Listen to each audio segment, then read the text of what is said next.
Okay. Good afternoon students. கிளாஸை start பண்ணலாம். இப்போ பார்த்தீங்கன்னா, இன்னைக்கு நம்ம பார்க்க போற பாடம் வந்து ரொம்ப முக்கியமான பாடம். இது கணித பாடத்தை சேர்ந்தது.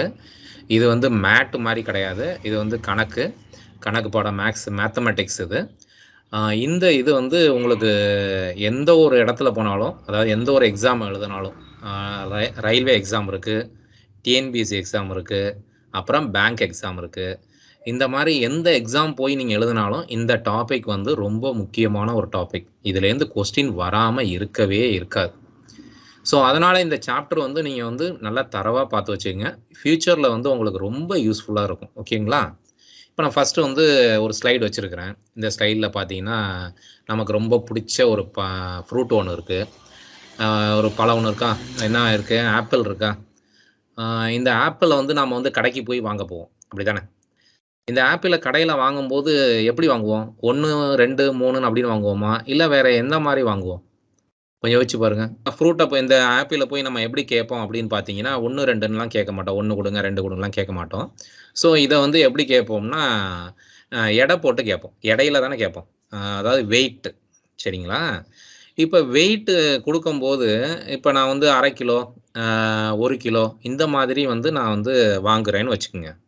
இப்ப இதுக்கு ஒரு விலை வச்சிருப்பாங்க. அது பிரைஸ்.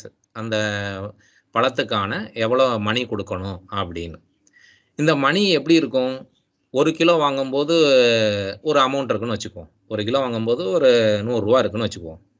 2 கிலோ வாங்கும்போது ரூ. 100 கூட இருக்குமா? இல்ல ரூ. 100 கம்மியா இருக்குமா? இது சம்மந்தப்பட்டது தான் இந்த பாடம்.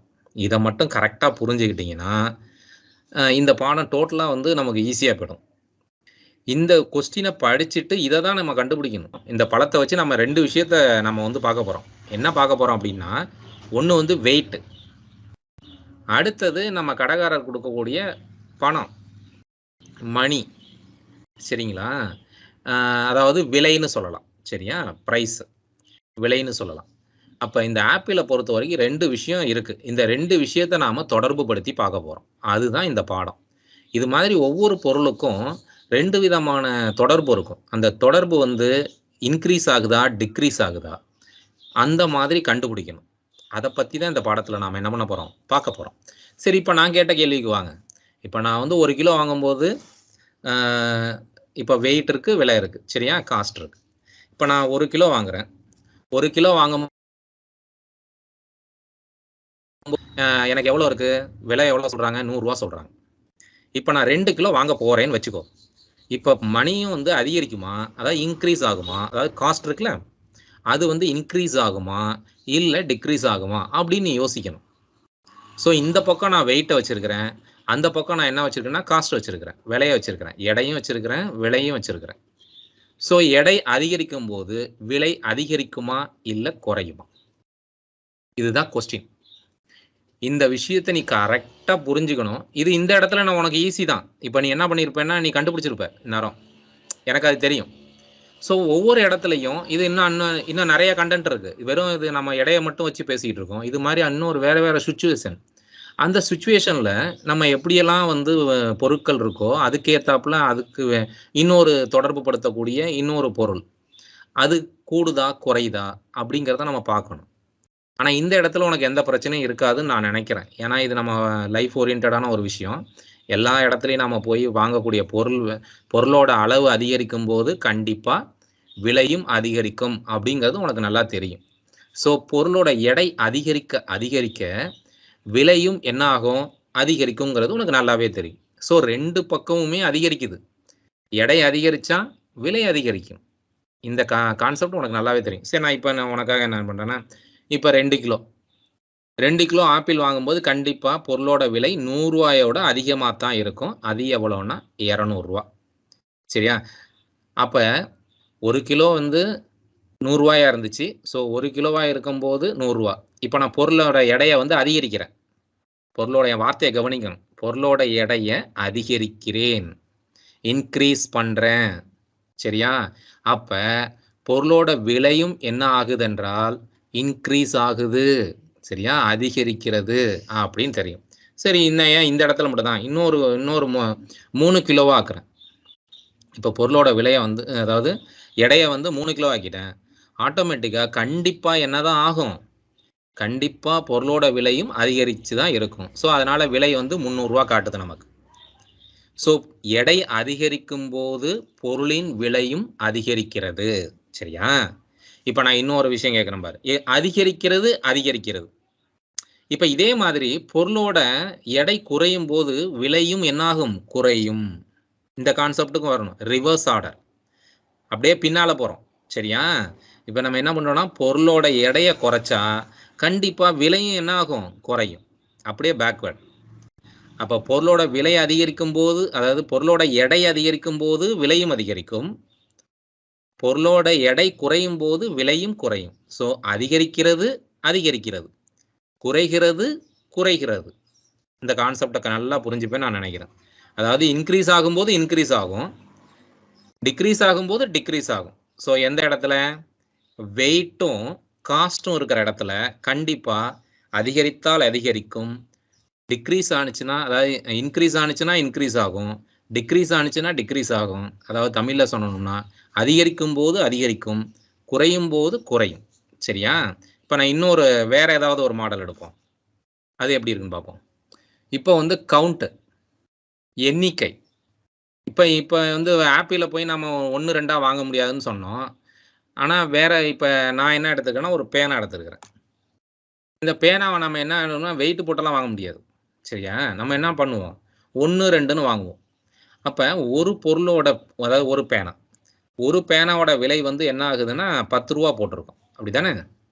அப்ப இதுவும் அதே மாதிரி தான். எண்ணிக்கை அதிகரிக்கும் போது எப்படி எடை அதிகரிக்கும் போது விலை அதிகரிச்சதோ அதே மாதிரி எண்ணிக்கை அதிகரிக்கும் போது கண்டிப்பா விலையும் என்ன ஆகும்? அதிகரிக்கும். புரியுதா? இப்ப நான் ஒரு பேனா ரூ. 10ன்னு, அப்ப 2 பேனா என்ன ஆகுது? ரூ. 20 ஆகுது. பாத்தீங்கன்னா இப்ப எண்ணிக்கை வந்து அதிகரிச்சிருச்சு. ஒரு பேனாங்கிறது என்ன ஆயிடுச்சு? 2 பேனாவா மாறிட்டு. அப்ப விலையும் என்ன ஆகும்? 2, அதாவது ரூ. 10லேருந்து என்ன ஆயிடுச்சு? 20 ஆயிடுச்சு. இப்ப அடுத்தது பாரேன். இப்ப 3 பேனா காட்டுறேன். அப்ப கண்டிப்பா இது வந்து இன்க்ரீஸ் ஆயிட்டே இருக்கு. ஸோ இன்க்ரீஸ் ஆகும்போது உனக்கு விலையும் என்ன ஆகும்? இன்க்ரீஸ் ஆகும். இதே மாதிரி தான். பொருளோட எண்ணிக்கை குறையும் போது என்னாகும்? விலையும் குறையும். சரியா? பொருளோட எண்ணிக்கை குறையும் போது விலையும் குறையும். பொருளோட எண்ணிக்கை அதிகரிக்கும் போது விலையும் அதிகரிக்கும். ஸோ நான் சொல்ல வந்த விஷயம் என்னன்னா, ஒரு பொருளோட ஒரு விஷயம் வந்து அதிகரிக்கும் போது இன்னொரு விஷயம் வந்து என்ன ஆகும்? அதிகரிக்கும். ஒரு பொருளோட ஒரு விஷயம் வந்து குறையும் போது இன்னொரு விஷயமும் என்ன ஆகும்? குறையும். ஸோ அதிகரிக்கும் போது அதிகரிக்கிறது, குறையும் போது குறைகிறது. ஸோ 2மே பாரேன் ஒரே சேமா இருக்கும். சரி, இன்னொரு விஷயம் பார்ப்போம். இப்ப அடுத்தது இத பார்த்தீங்கன்னா தூரம் அப்படின்னு சொல்லியிருக்கிறோம். கட்டணம் அப்படின்னு சொல்லியிருக்கிறோம். இப்ப நீ வந்து உங்க ஊருக்கு இப்ப நியூ இயர் வருது. உங்க ரிலேஷன் வீட்டுக்கு கூட போகலாம். இது மாதிரி பஸ்ல டிராவல் பண்றோம். பக்கத்துல இருக்கிற இடத்துக்கு போகும்போது விலை எவ்வளவு இருக்கும்? கம்மியா இருக்கும். ரொம்ப தூரமா தொலைவுல இருக்கிற இடத்துக்கு போகும்போது கட்டணம் எவ்வளவு இருக்கும்? டிக்கெட்டோட விலை எவ்வளவு இருக்கும்? கூடுதலா இருக்கும். அப்ப தூரம் அதிகரிக்கும் போது இப்ப இங்க பாருங்க, இந்த மேப்ல வந்து பாத்தீங்கன்னா திருச்சி, தஞ்சாவூர், கும்பகோணம், சிதம்பரம், கடலூர், விழுப்புரம், திண்டிவனம், செங்கல்பட்டு, சென்னை இப்படியெல்லாம் மேப் போட்டிருக்கு. இப்ப இது வழியா டிராவல் பண்றோம்னு வச்சுக்கோ. இப்ப திருச்சியிலேருந்து தஞ்சாவூருக்கு போறதுக்கு ஒரு அமௌண்ட் இருக்கும், டிக்கெட்டோட விலை. திருச்சியிலேருந்து தஞ்சாவூருக்கு வந்து எப்படியும் ஒரு 50 ருபீஸ் இருக்கும். சரியா? ஒரு 50 ருபீஸ் இருக்கு. இப்ப நான் வந்து தூரத்தை அதிகப்படுத்துறேன். இப்ப நான் திருச்சியிலேருந்து எங்க போறேன்னா தஞ்சாவூர் வழியா வந்துட்டு நான் கும்பகோணம் போறேன்னு வச்சுக்கோ. அப்ப என்ன ஆயிடுச்சுன்னா தூரம் அதிகமாயிட்டு. தூரம் அதிகமாயிடுச்சுன்னா கண்டிப்பா விலை என்ன இருக்கும்? கட்டணமும் அதிகமாயிடும். அது நமக்கு தெரிஞ்ச விஷயம் தானே. அப்ப தொலைவு வந்து அதிகரிக்க அதிகரிக்க கட்டணமும் என்ன ஆகும்? அதிகரிச்சுக்கிட்டே இருக்கும். அது மாதிரி தொலைவு குறைய குறைய கட்டணமும் என்ன ஆகும்? குறையும். ஸோ கரெக்டா ஃபர்ஸ்ட் வந்து வெயிட் பார்த்தோம், விலை பார்த்தோம். வெயிட் அதிகரிக்கும் போது விலையும் அதிகரிச்சது. வெயிட் குறைஞ்சதுன்னா விலையும் குறையும். அடுத்ததுல என்ன பார்த்தோம்? எண்ணிக்கை, கவுண்டிங். எத்தனை இருக்கு பொருள்னு. பொருளோட எண்ணிக்கை அதிகரிக்கும் போது விலையும் அதிகரிக்கும். பொருளோட எண்ணிக்கை குறையும் போது விலையும் குறையும். இப்ப அடுத்தது இங்க என்ன வந்தோம்? தூரம் அதிகரிக்கும் போது கட்டணமும் அதிகரிக்கும். ரொம்ப டிஸ்டன்ஸ்ல போறோம்னு வச்சுக்கோ, ரொம்ப தூரம் போறோம்னு வச்சுக்கோ, அப்ப கட்டணமும் அதிகரிக்கும். இதெல்லாம் நமக்கு சாதாரண விஷயம் தான், நம்ம லைஃப்ல பார்த்துக்கிட்டே இருக்கிற விஷயம். அதனால இதுக்கு ரொம்ப விளக்கம் கொடுக்க வேண்டாம்னு நான் நினைக்கிறேன். இதெல்லாம் நீ கண்டிப்பா புரிஞ்சுப்ப. டிஸ்டன்ஸ் அதிகரிக்க அதிகரிக்க என்ன ஆகும்னா கட்டணமும் என்ன ஆகும், அதிகரிக்கும். இதோட இன்னொரு மேட்டருக்கு போறேன். என்னன்னா, நம்ம வந்து 2 வீலர்ல போறோம்னு வச்சுக்கேன், பெட்ரோல் போடுவோம். அப்ப டிஸ்டன்ஸ் நம்ம ரொம்ப தூரம் போக போக போக போக என்ன ஆகும்னா பெட்ரோலோட விலையும் என்ன ஆகும், அதிகரிக்கும். இது கூட பாரு, நல்லா இருக்கு பாரு. அப்ப ஒரு 2 வீலர்ல நாம ஊத்துற பெட்ரோல் இருக்கு பாத்தியா, நாம தொலைவுல போக போக போக போக என்ன ஆகும், பெட்ரோல் அதிகரிச்சுக்கிட்டே இருக்கும். பெட்ரோல் எவ்வளவு வேணுமோ ஊத்திக்கிட்டே இருக்கணும் நாம. அப்ப பெட்ரோலும் அதிகமா தேவைப்படும். நம்ம தூரத்தை அதிகரிக்க அதிகரிக்க பெட்ரோலும் என்ன ஆகும், அதிகரிச்சுக்கிட்டே போகும். அதே தூரத்தை குறைச்சிக்கிட்டோம்னா பெட்ரோல் என்ன ஆயிடும், கம்மியா செலவாகும். அதே மாதிரிதான் இங்கேயும். அப்ப தூரத்தை அதிகரிக்க அதிகரிக்க கட்டணமும் என்ன ஆகும், பஸ்ஸோட டிக்கெட் கட்டணம், டிக்கெட் விலை என்ன ஆகும், அதுவும் அதிகரிக்கும். தூரத்தை கம்மியா டிராவல் பண்ணோம்னா டிக்கெட்டோட விலையும் எப்படி இருக்கும், கம்மியா இருக்கும். சரி, இங்க பாரு, இது இன்னொன்னு. இப்ப முன்னாடி பார்த்தது தூரத்தையும் நாம இன்னொன்னு என்ன பார்த்தோம், தூரமும் டிக்கெட் விலையும் பார்த்தோம். இங்க பாரு, தூரம் நீங்க வந்து ஸ்பீடு வந்து ஒரே லெவல்ல தான் போகணும். இதான் முக்கியமான விஷயம். அந்த இடத்துல ஸ்பீடை வந்து மாற்றக்கூடாது. ஸ்பீடு வந்து நார்மலா ஒரே ஸ்பீடு இருக்கணும். அது மெயின் கண்டிஷன். அது இல்லாம இப்ப நீங்க பாத்தீங்கன்னா, இந்த பாய் வந்து இந்த மரத்தடியில நிக்கிறான், இவன் வீட்டுக்கு போறான், வீட்டுல இருந்து மரத்துக்கு போறான், திரும்பி அங்க ஒரு மரம் இருக்கு பாரு, அந்த மரத்துக்கு போறான்னு வச்சுக்கோ. அப்படி போகும்போது இது என்ன ஆகுதுன்னா தொலைவு அதிகரிக்கும். தொலைவு அதிகரிக்கும் போது அவன் போற வீட்டுக்கு போயிட்டு அந்த மரத்துக்கு போகணும் அப்படின்னா கண்டிப்பா என்ன ஆகும், நேரம் அதிகரிக்கும்.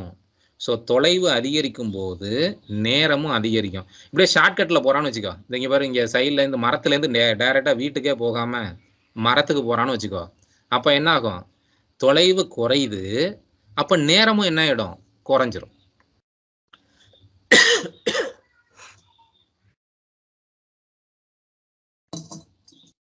ஓகே, இப்ப நல்லா புரிஞ்சுக்கோ. தொலைவு அதிகரிக்கும் போது நேரமும் அதிகரிக்கும். இப்ப நீ இங்க இருந்து ரொம்ப உங்க ஊருக்கு போறேன்னு வச்சுக்கோ, போறேன்னா ஒரு நேரம் ஆகும். ஊரையும் தாண்டி போறேன்னு வச்சுக்கோ, இன்னும் கொஞ்சம் நேரம் ஆகும். ஸோ அப்ப ஒரு இடத்துல இருந்து ஒரு இடத்துக்கு போகும்போது தொலைவு அதிகரிக்க அதிகரிக்க என்ன ஆயிட்டு இருக்கும், நம்மளோட டைமும் என்ன ஆகும், அதிகரிக்கும். நீ தொலைவை குறைக்கும் போது டைமும் என்ன ஆகிக்கும், குறைஞ்சிக்கும். எதுக்காக நம்ம கூட சொல்லுவோம், ஷார்ட்கட்ல போறேன்டா, ஏன்டா ஷார்ட்கட்ல போற அப்படின்னா, அப்பதான்டா டிஸ்டன்ஸ் குறைஞ்சிரும், அதனால நமக்கு வந்து நேரமும் கம்மியாயிரும்டா, சீக்கிரம் போயிடலாம்டா அப்படின்னு சொல்லுவியா சொல்ல மாட்டியா?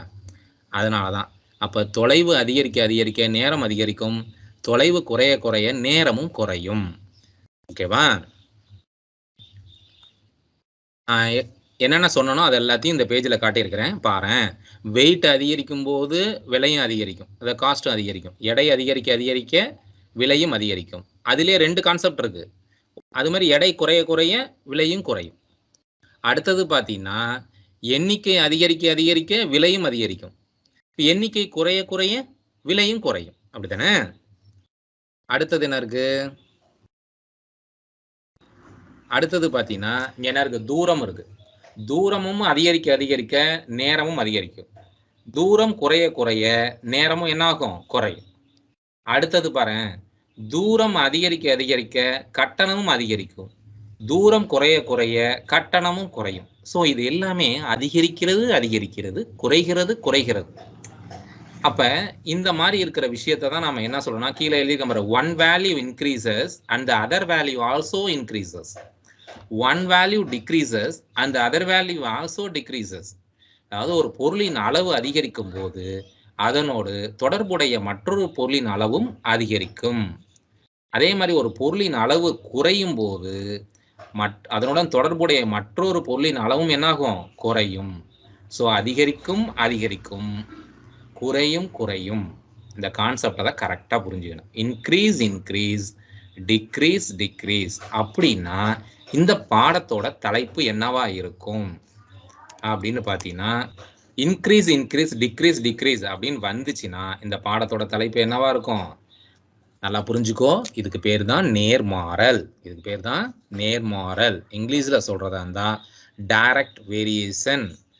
எப்போ நாம டைரக்ட் வேரியேஷன் அப்படின்னு நாம சொல்றோம் அப்படின்னா one value increases and other value also increases, it is என்னது டைரக்ட் வேரியேஷன்.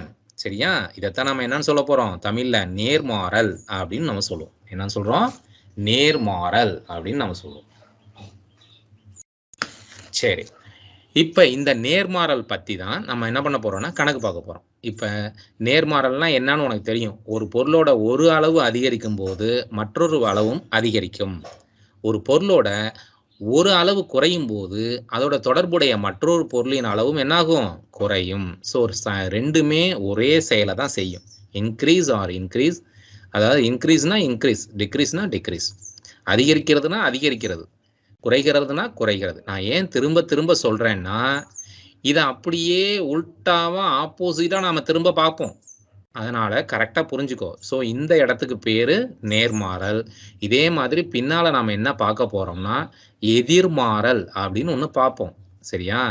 இன்வர்ஸ் வேரியேஷன் ஒன்று பார்ப்போம். நம்ம அதை பார்க்கும்போது நான் உங்களுக்கு சொல்றேன். இப்போ நம்ம இதுக்கு சம்பந்தப்பட்ட ஒரு கணக்கை பார்த்துருவோம். இங்க கவனி. இப்போ இங்க என்ன கணக்கு கொஸ்டின் எழுதியிருக்கோம் பார்த்தீங்கன்னா 20 புத்தகங்களின் விலை 180 ரூபாய் என்றால் 15 புத்தகங்களின் விலை எவ்வளவு அப்படின்னு கேட்டிருக்கோம். 20 புத்தகங்களின் விலை வந்து 180 அப்படின்னு சொல்லியிருக்கிறாங்க. 15 புத்தகங்களின் விலை வந்து எவ்வளவு அப்படின்னு கேட்டிருக்கோம். இதை ஃபர்ஸ்ட் நாம என்ன பண்ணணும்னா உனக்கு தெரிஞ்ச மாதிரி இந்த பாக்ஸ் மாதிரி போட்டுக்க. இப்போ நான் என்ன பண்ணியிருக்கோம்னா இங்க புத்தகம் அப்படின்னு எழுதியிருக்கிறேன். இங்க புக் அப்படின்னு எழுதியிருக்கோமா? இந்த மாதிரி புக்குன்னு எழுதிட்டு அடுத்தது இந்த பக்கம் என்ன போட்டுக்கோ? விலைன்னு எழுதிக்கோ. இப்போ 20 புத்தகம் எவ்வளோ சொல்லியிருக்கிறாங்க? 20 புத்தகம் வந்து 180 ரூபாய் சொல்லியிருக்கிறாங்க. 20 புத்தகம் எவ்வளோ சொல்லியிருக்காங்க? 180 ரூபாய். அப்போ நான் என்ன பண்ணியிருக்கேன்னா இங்கே 20 எழுதிட்டு இங்கே என்ன பண்ணியிருக்கிறேன்?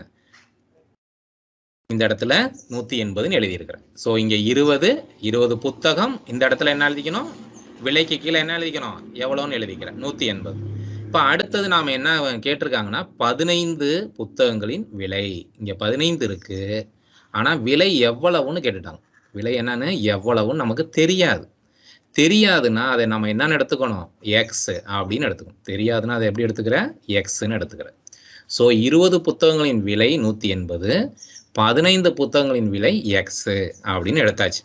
இப்போ நான் புக்கில் இருக்கிற மாதிரி நான் உனக்கு சொல்ல போகிறதில்ல. இதை கொஞ்சம் ஷார்ட்டாக உனக்கு புரிகிற மாதிரி ஒரு ட்ரிக் ஒன்று சொல்கிறேன். அந்த ட்ரிக்கை நீ புரிஞ்சுக்கிட்டீங்கன்னா ஈஸியாக நம்ம வந்து கணக்கை வந்து டக்குன்னு எழுதிடலாம். சரியா? இப்போ தெரியாது அப்படின்னு இருக்கிறத நாம் என்ன பண்ணிடணும்னா ஃபஸ்ட்டு எக்ஸ் இந்த பாக்ஸை மட்டும் போட்டுட்டு தெரியாதுங்கிறது எக்ஸா, அந்த எக்ஸை இங்கே எழுதிடுவோம். நான் இப்போ சொல்ல போகிற விஷயத்தை கரெக்டாக புரிஞ்சுக்கிங்க. புக்கில் வந்து ஸ்டெப் பை ஸ்டெப்பாக போட்டு நிறைய எழுதியிருப்பாங்க. அது நமக்கு இந்த இடத்துல தேவையில்லை. ஏன்னா நாம் வந்து இங்கே வந்து உடனடியாக நம்ம ஆன்சர் பண்ணணும்ல, அப்படியே டக்குன்னு. அந்த மாதிரி டக்குன்னு ஆன்சர் பண்ணுறதுக்காக நான் உனக்கு இந்த இடத்துல ஒரு ட்ரிக்கு சொல்கிறேன், பார்த்துக்கோ. சரியா? இங்கே நான் பக்கத்தில் போட்டு வச்சுருக்கேன் பாரு, அது வந்து ஒரு புக்கு மாடல். புக்கில் எப்படி போடணும் அப்படிங்கிற மாதிரி ஒரு மெத்தட் அது. அந்த மெத்தடில் போட்டிருக்கேன். ஆனால் நான் இப்போ உனக்கு சொல்ல போகிறது வந்து ஷார்ட்டாக எப்படி போடுறது அப்படின்னு பார்த்த உடனே சொல்லணும். அது மாதிரி. சரியா? இப்போ இந்த இடத்துல என்ன பண்ணுறோம்? 20 புக்கு வந்து 180, 20 புக் வந்து ப்ரைஸ் எவ்வளோ? காஸ்ட்டு 180, 15 புக்கு வந்து எவ்வளோன்னு தெரியாது. ஸோ அதனால் நான் என்ன எடுத்திருக்கேன்னா ஒரு எக்ஸ்ன்னு ஒரு வேரியபிள் எடுத்துருக்கிறேன். இந்த இடத்துல இது வந்து இன்க்ரீஸ் ஆகுதா டிக்ரீஸ் ஆகுதா அப்படின்னு நீ பார்க்கணும். இப்போ இந்த இடத்துல 20 புக்குன்னு இருக்கு. புக்கு வந்து என்ன ஆகுதுன்னா குறையுது. புக்கோட கவுண்டிங் என்ன ஆகுது? 20லேருந்து 15 ஆகுது. அப்போ நம்ம வாங்க போகிற அந்த அமௌண்ட்டும் எவ்வளோ ஆகும்? 180லேருந்து என்ன ஆகும்? கண்டிப்பாக குறையும். ஏன்னா புக்கு வந்து 20 புக்காக இருக்கும்போது 180 இருந்துச்சு. அப்போ 15 புக்கு தான் நம்ம வாங்க போகிறோம்னா கண்டிப்பாக என்ன ஆகும்னா 180 விட கம்மியாக தான் இருக்கும். அதை நீ கரெக்டாக புரிஞ்சுக்கணும். 180 விட கம்மியாக தான் இருக்கும். இப்போ பார்த்தீங்கன்னா புத்தகத்தின் எண்ணிக்கை குறையும் போது விலையும் குறையும். அதானே? புத்தகத்தின் எண்ணிக்கை குறையும் போது விலையும் குறையும். நான் திரும்பி சொல்றேன், நல்லா பார்த்துக்க. ஏன்னா இது வந்து நேர்மாறல், டைரக்ட் வேரியேஷன் அப்படிங்கிறத இந்த இடத்துல நீ புரிஞ்சுக்கிற. எப்படின்னா புத்தகத்தின் எண்ணிக்கை குறையும் போது விலையும் குறையும். சரியா? விலையும் குறையும். அப்ப இது என்னது? நேர்மாறல் அப்படிங்கிறது உனக்கு நல்லாவே புரியும். அது நல்லா திரும்ப திரும்ப சொல்றேன், நல்லா கவனிச்சுக்க.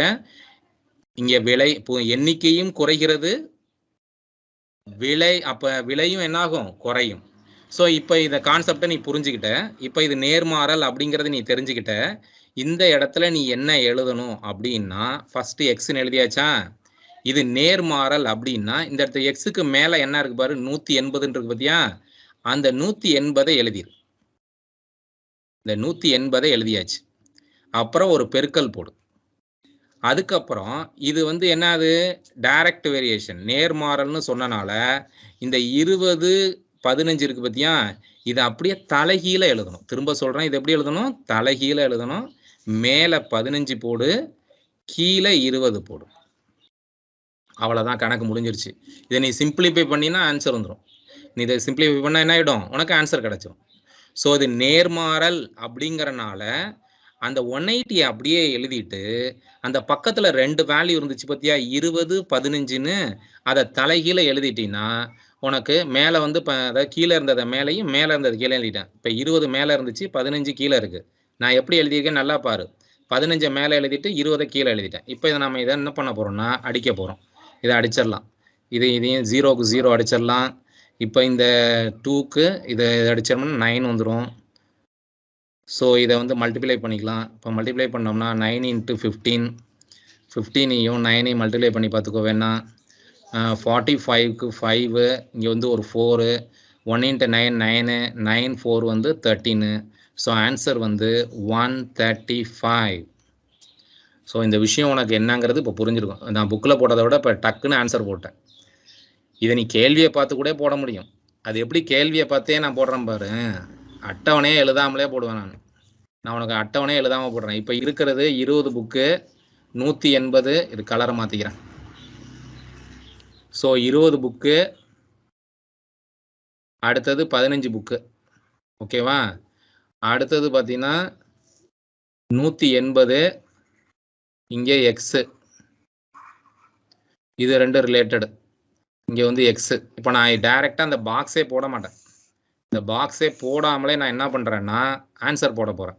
இது எக்ஸா, ஃபஸ்ட்டு எக்ஸை எழுதிடு. அடுத்தது எக்ஸுக்கு 180 சும்மா இருக்கும், அதனால 180 எழுதிடுற. 180 எழுதிட்டேன்னா அடுத்தது நான் வந்து 20 15ன்னு இருக்கு, அதை நான் அப்படியே திருப்பி எழுதிக்கணும். அப்போ 15 20. ஸோ பாக்ஸே போடாமலே என்னால் போட முடியும். இப்போ நீங்கள் வழக்கம் போல் இதை அடிச்சுட்டு இதை அடிச்சிங்கன்னா 9 2s are 18. ஸோ 9 × 15 135 அப்படின்னு எழுதிடலாம். ஸோ எந்த எதுக்கும் நம்ம ரிலேட் பண்ணுறோன்னு தெரிஞ்சுக்கிட்டீங்கன்னா இதை நம்ம என்ன பண்ணலான்னா பாக்ஸ் போடாமலே ஈஸியாக கண்டுபிடிச்சிக்கலாம். ஏன்னா உனக்கு தெரியும், கொஸ்டினை படித்த உடனே நம்ம என்ன பண்ணோம்னா இது வந்து நேர்மாறலா டைரக்ட் வேரியேஷனா அப்படின்னு நீ கண்டுபிடிக்கணும். சரியா? சரி, நான் இந்த ஒரு கணக்கில் இருந்து டைம் வேஸ்ட் பண்ணல, நான் அடுத்த கணக்குக்கு போகிறேன், உனக்கு புரியும் பாரு. இப்போ இந்த கணக்கை பாரு.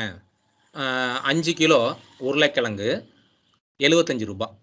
சரியா? இப்போ அவர் என்ன பண்ணுறாருன்னா திரும்ப வந்து எத்தனை கிலோ வந்து 105 ரூபாய்க்கு வாங்கலாம் அப்படின்றது. ஸோ இங்கேயும் வெயிட் இருக்கு, ப்ரைஸ் இருக்கு, வெயிட் இருக்கு, காஸ்ட் இருக்கு. வெயிட்டு காஸ்ட்டு அப்படின்னாலே உனக்கு டக்குன்னு மைண்டில் என்ன வரும்னா இது வந்து டைரக்ட் வேரியேஷன், அதாவது நேர்மாறல் அப்படிங்கிறது உனக்கு தெரியணும். சரியா? இப்போ உருளைக்கிழங்கோட வெயிட் அதிகரிக்க அதிகரிக்க விலையும் அதிகரிக்கும், உருளைக்கிழங்கோட வெயிட் குறைய குறைய விலையும் குறையும் அப்படிங்கிறது உனக்கு நல்லாவே தெரியும். சரியா? இங்கே 5 கிலோ 75 ரூபான்னு இருக்கு, ஆனால் இங்கே எத்தனை கிலோ வாங்குறாருன்னே தெரியாது, ஆனால் 105 ரூபா போட்டிருக்கு. பார்த்தீங்கன்னா விலை வந்து அதிகரிச்சிருச்சு. அப்போ 5 கிலோவுக்கு மேலே வாங்குறாருன்னு உன் மைண்டுக்கு வரணும். இப்படி போட்டால் அந்த பாக்ஸ் எல்லாம் போட தேவையில்லை. நீ வந்து பாக்ஸ் எல்லாம் போட்டு தான் போடணும் அப்படின்னா நீ இந்த மாதிரி எழுதிக்கலாம். விலை வந்து உருளைக்கிழங்கு 75 5 105க்கு எவ்வளோ, 75 விலை, அதுக்கு வந்து 5 கிலோ வாங்குறாங்க, 105க்கு எவ்வளோ வாங்குறாங்க அப்படின்னு நீனா கண்டுபிடிக்கலாம். இந்த மாதிரி அட்டவணை போட்டு போடுறதுனா போட்டுக்கலாம். சரியா? ஸோ நான் இப்போ அட்டவணை போட்டிருக்கு. நான் இப்போ என்ன சொல்கிறேன்னா அட்டவணை கொஸ்டினை பார்த்தே ஆன்சரை எழுதணும். எனக்கு அதுதான் நான் விரும்புகிறேன். ஏன்னா நம்ம எல்லாருமே பிரில்லியன்ட்டு. சரியா? நம்ம வந்து ஒரு டேலண்டான எக்ஸாம் எழுதிட்டு இருக்கோம். இந்த இடத்துல டைம் வந்து ரொம்ப நமக்கு முக்கியம். ஸோ அதனால் நான் என்ன பண்ணுறேன்னா இப்போ கொஸ்டின்லேயே நான் ரவுண்ட் பண்ணி காமிக்கிறேன் எதை எங்கே எழுதலான்னு. ஸோ கிலோ வந்து ரவுண்ட் பண்ணிக்கிறேன்.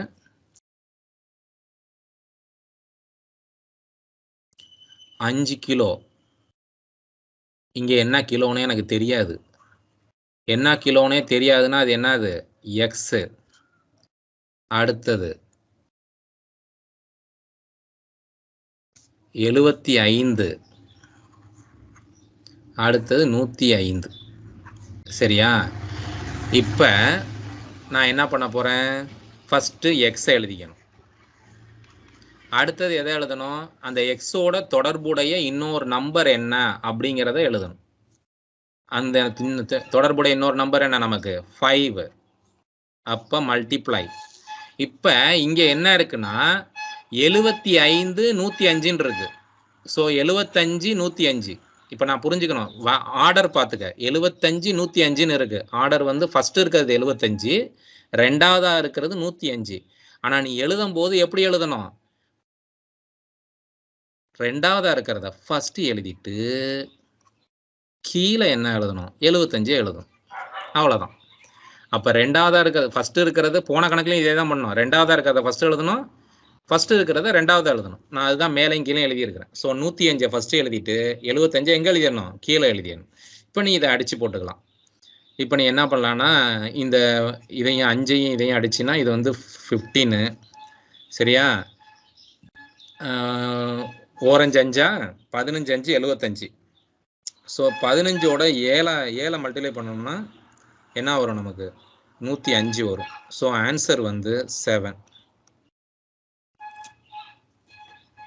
திரும்ப சொல்கிறேன், கொஞ்சம் நல்லா புரிஞ்சுக்கோ. உனக்கு கன்ஃபியூஷனாக இருந்தால் ஃபஸ்ட்டு விலை வந்து 75க்கு 5 கிலோ உருளை. 105 ரூபாய்க்கு எவ்வளவு கிலோ உருளை வாங்க போகிறோம் அப்படின்னு நம்ம பார்க்க போகிறோம். சரியா? இப்போ நான் சொன்னது என்னன்னா, ஃபர்ஸ்ட் எடுத்தோடனே என்ன பண்ணணும்? இந்த எக்ஸை எழுதணும். எக்ஸை எழுதிட்டு அடுத்தது எதை எழுதணும்? இந்த 5ஐ எழுதணும். அடுத்தது மல்டிப்ளை. இப்போ இங்கே இருக்கிறத அப்படியே நாம என்ன எழுதணும்னா தலைகீழ எழுதணும். எப்படி எழுதணும்? தலைகீழ எழுதணும். மேலே 105. எப்போ தலைகீழ எழுதணும்? பொருளோட விலையும் அதிகரிக்கும் போது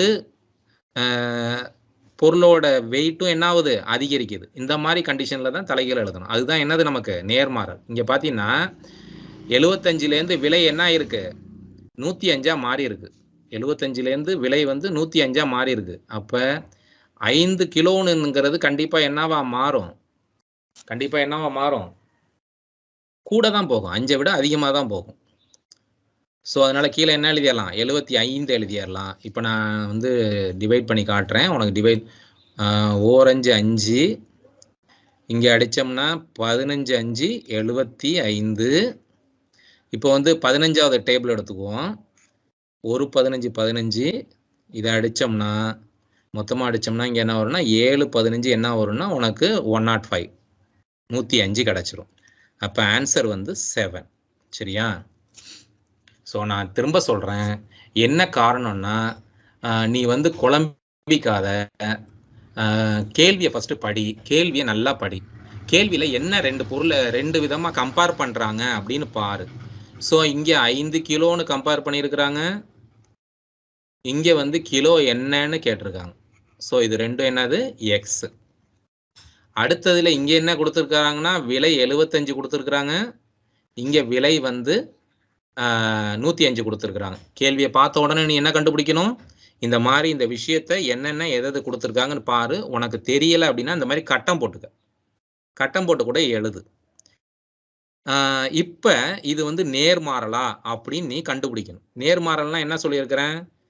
வெயிட்டு ப்ரைஸ் இது ரெண்டும் இருந்தாலே கண்டிப்பாக அது நேர்மாறல் தான். டைரக்ட் வேரியேஷன் அப்படின்னு அர்த்தம். வெயிட் இருக்கு, ப்ரைஸ் இருக்கு. ஸோ அதனால இன்க்ரீஸ் ஆகும்போது கண்டிப்பாக இன்க்ரீஸ் ஆகும், டிக்ரீஸ் ஆகும்போது கண்டிப்பாக டிக்ரீஸ் ஆகும். ஸோ இந்த மாதிரி சூழ்நிலையில் நாம் எப்படி எழுதணும் அப்படின்னு பார்த்தீங்கன்னா, எப்படி எழுதணும்? எக்ஸு ஃபஸ்ட்டு போட்டுக்கணும். திரும்ப அதே சொல்கிறேன். அடுத்தது இந்த சும்மா நிற்கிது பற்றியா ஒரு நம்பர், கிலோவோட கிலோ என்னது? அது 5 கிலோ. அப்புறம் எது கடைசியாக இருக்கோ அது ஃபஸ்ட்டு வரணும். அடுத்தது என்ன வரணும்? கீழே வந்து 75 வரணும். ஸோ இதை அடிச்சின்னா உனக்கு ஆன்சர் என்ன வந்துடும்? 7 வந்துடும். ஓகேவா? ஸோ உங்களுக்கு புரிஞ்சிருக்குன்னு நினைக்கிறேன். இப்போ அடுத்ததுக்கு போகிறேன்.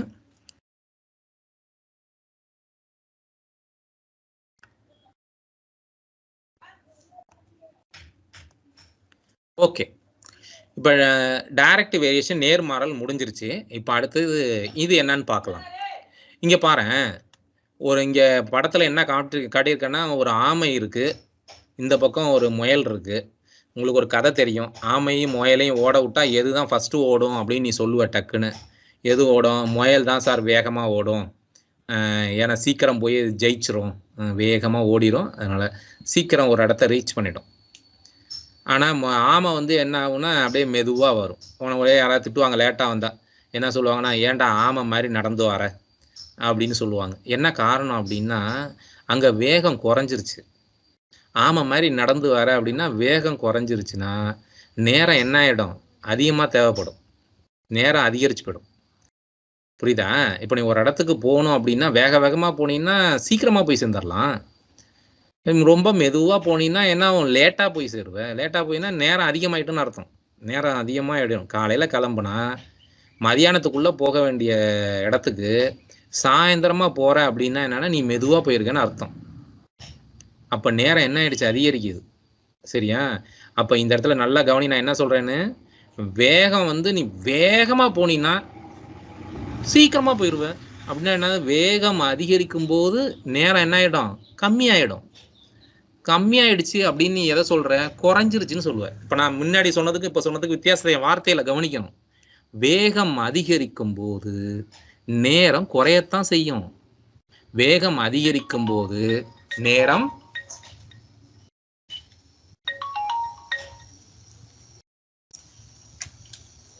வேகம் அதிகரிக்கும் போது நமக்கு என்னதான் ஆகும்? நேரம் குறையதான் செய்யும். அதே பாரு, வேகம் குறையும் போது நேரம் என்ன ஆகும்? அதிகரிக்கும்.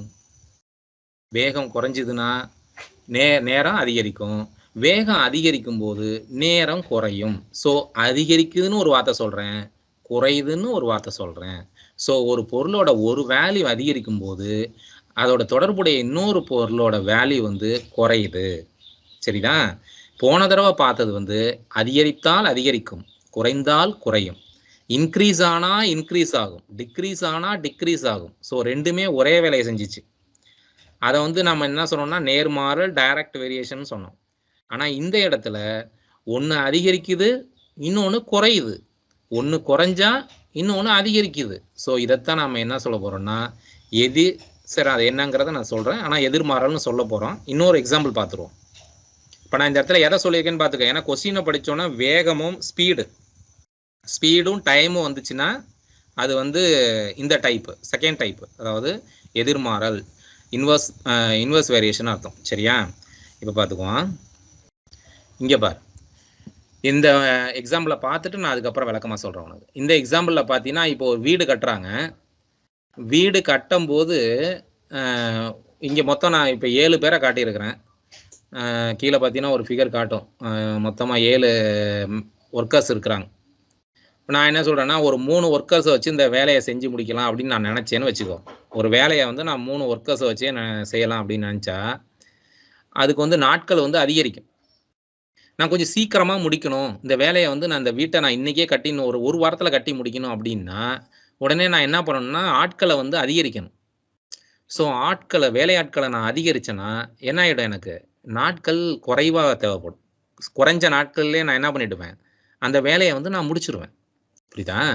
அப்போ ஆட்கள் ஒர்க்கர்ஸை வந்து நான் அதிகரிக்க அந்த வேலை செய்யக்கூடிய நாட்கள் என்ன ஆகுது? குறையுது.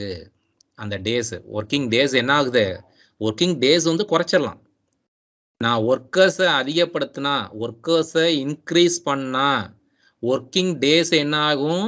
குறைவாக தேவைப்படும். இப்போ உங்கள் வீட்டிலையே ஏதோ ஒரு இடத்துல வேலை பார்க்குறீங்கன்னு வச்சுக்கோ.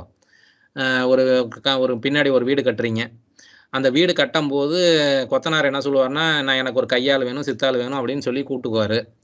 வேலை நடந்துகிட்டே இருக்கும். அப்பாவுக்கு உடனே சொல்லும், ஐயோ என்ன வேலை போயிட்டே இருக்குது, இன்னும் 2 நாளில் முடிச்சிருங்க, நாளைக்கு விசேஷம் வச்சுருக்கிறேன் அப்படின்னு சொன்னார்னா உடனே அந்த கொத்தனார் என்ன பண்ணுவாருன்னா, நான் இன்னும் கொஞ்சம் ஒரு 10 ஆளை சேர்த்துக்கிறேன். அப்போ 10 ஆளை சேர்த்துக்கிட்டா என்ன ஆகிடும்னா சீக்கிரமாக வேலையை முடிச்சிடலாம்ல. சீக்கிரமாக வேலையை முடிச்சுட்டா என்ன ஆகும்? அந்த நாள் வந்து இன்னும் கூட தேவைப்படாது. புரியுதுல்ல? அப்போ இந்த இடத்துல நம்ம புரிஞ்சுக்க வேண்டிய விஷயம் என்னன்னா, ஒர்க்கர்ஸை அதிகரிக்கும் போது நாட்கள் குறையும். புரிஞ்சிடுச்சா? ஒர்க்கர்ஸை அதிகரிச்சோம்னா நாட்கள் குறையும். இப்போ ஒர்க்கர்ஸை குறைச்சிட்டாங்கன்னு வச்சுக்கோ, ஒர்க்கர்ஸை குறைச்சிட்டா நாட்கள் இன்னும் கூட தேவைப்படும். புரிஞ்சுக்கோ. ஸோ அதிகரிக்கிறது ஒர்க்கர்ஸை வந்து, அதாவது வேலையாட்கள் அதிகரிக்கும் போது நாட்கள் குறையும். வேலையாட்கள் குறையும் போது நாட்கள் அதிகரிக்கும். ஒர்க்கர்ஸை இன்க்ரீஸ் பண்ணா டேஸ் வந்து டிக்ரீஸ் ஆகும். ஒர்க்கர்ஸை டிக்ரீஸ் பண்ணா டேஸ் வந்து இன்க்ரீஸ் ஆகும். சரியா? இதைத்தான் நாம என்னன்னு சொல்ல போறோம்? இப்போ இன்வர்ஸ் ப்ரொபோர்ஷன் அப்படின்னு சொல்ல போறோம். அதாவது இன்வர்ஸ் வேரியேஷன் அப்படின்னு சொல்ல போறோம். எதிர்மாறல். one value increase and other value decrease. One value decrease and other value also increase. சரியா? ஒரு பொருளின் அளவு குறையும் போது அதனுடைய தொடர்புடைய மற்றொரு பொருளின் அளவு அதிகரிக்கும். இங்க பாத்தீங்கன்னா குறைஞ்சது அதிகரிக்குது. அதே மாதிரி ஆப்போசிட்டாவும் சொல்லலாம். ஒரு பொருளின் அளவு அதிகரிக்கும் போது மற்றொரு பொருளின் அளவு குறையும். சரியா? இதைத்தான் நம்ம என்ன சொல்றோம்? எதிர் விகிதம், அதாவது எதிர்மாறல் அப்படின்னு சொல்றோம். இதுல ஒரு சம் பார்த்துடலாமா? இப்ப இந்த சம பாரு. இங்க வந்து 15 தொழிலாளிகள் இருக்காங்க. ஒர்க்கர்ஸ் வந்து 15 பேர் இருக்காங்க.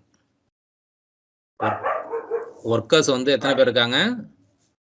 15 பேர். ஓகே. ஒர்க்கர்ஸ் வந்து 15 பேர். அவங்களுக்கு எத்தனை நாள் ஆயிருக்கு? 12 நாள்ல வேலை பார்த்துருக்குறாங்க. அடுத்தது பார்த்தீங்கன்னா, இங்க ஒர்க்கர்ஸ் வந்து என்னன்னு நாம தான் கண்டுபிடிக்க போறோம். ஒர்க்கர்ஸை வந்து கண்டுபிடிக்க போறோம். ஒர்க்கர்ஸ் வந்து கண்டுபிடிக்க போறோம். ஸோ அது வந்து எக்ஸ். ஆனா நாட்கள் கொடுத்துருக்குறாங்க. நாட்கள் கொடுத்துருக்காங்களா? இதை நீ வழக்கம் போல எழுதுறதுனா எழுதிக்க. அட்டவணை போட்டு என்ன பண்ணிக்கலாம்? நாட்கள், வேலையாட்கள் அப்படின்னு எழுதிட்டு 12 நாட்கள்ல எத்தனை பேர் வேலை பார்க்குறாங்க? 15 பேர் வேலை பார்க்குறாங்க. 12 நாட்கள்ல 15 பேர் வேலை பார்க்குறாங்க.